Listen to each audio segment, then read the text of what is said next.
Alright guys, today I want to do a follow-up video to my WTA and ATP forehand video. Now, things I'm going to say in this video are going to be a little bit general. It's not going to apply to every single person on the planet.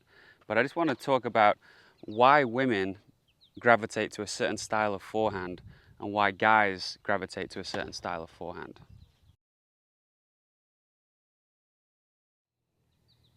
So in general, men and women are built differently. Guys have wider shoulders, a lot stronger up here. Their center of gravity is a lot higher.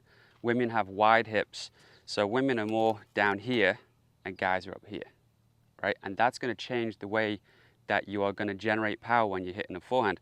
Now, some women might be strong up here and they feel like they can do an ATP style forehand, but a lot of them are going to swing the way that it suits them, the way that it suits their body. So if you're a female, you have wider hips, lower center of gravity, you're going to take the racket back like this. Guys are going to take the racket back like this, right? So women go low elbows, turning the hips, are going to start ending up with the racket behind their back here. As I said, guys, strong shoulders, this is how you're going to take the racket back.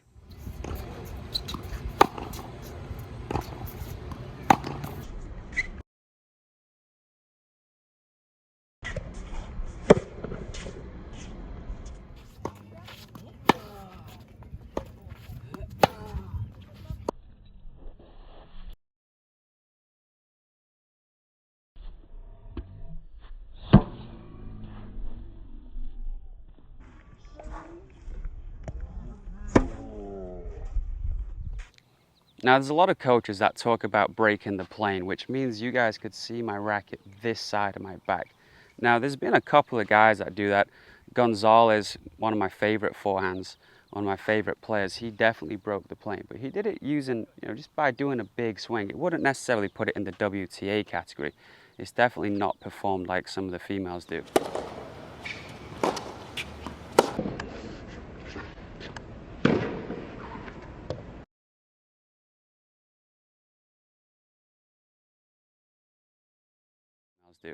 So breaking the plane doesn't always mean you have a WTA forehand. However, if you do have low elbows and you're shaped like a female, you're going to want to swing around your body a little bit more because there's not going to be any space to keep the racket at the side. The only way you can swing at the side is if you use your shoulders. Raise your elbows, feel like your shoulders are involved, feel like using this strong part of your body if you are strong up here. And now you can effortlessly keep the racket this side of the body, and that's not a problem. But if you, again, low center of gravity, your elbows are down, as you take this racket back, the racket's going to lead the way. And if you don't slide behind your back, you're going to feel restricted.